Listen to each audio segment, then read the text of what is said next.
Ready তো হয়ে গেছে এখনই। দাদা তাড়াতাড়ি বাইক নিয়ে তুই একটা রেল গেটের সামনে দাঁড়িয়ে যা, আমিও চলে আসছি। একটা অটো বুক করে যাব।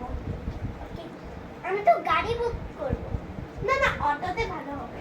হ্যাঁ, গাড়িতে বুটে বুটে হয়ে যাবে। হ্যাঁ, আর গাড়িতে না বেশি দামও নেবে, সেটা অটোতেই যাব। অটোতে 20 টাকা দিয়ে নিলেই হবে। হ্যাঁ, 20 টাকা দিয়ে হয়ে যাবে। ঠিক আছে, তুই তাড়াতাড়ি ওই রেলগেটের সামনে চলে আসিস। হেঁটে হেঁটেই চলে আসছি। এটা রেলগেট, ওটা রেলগেট। এসে গেছিস? চল তাড়াতাড়ি অটো বুক করে নি। অটো বুক করে দিয়েছি, চল এখন বসে দে। চলো, অটো, এটা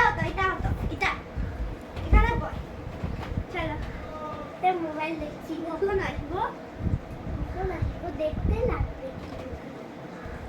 এসে গেছি, চলো পয়সা দিয়ে দিই।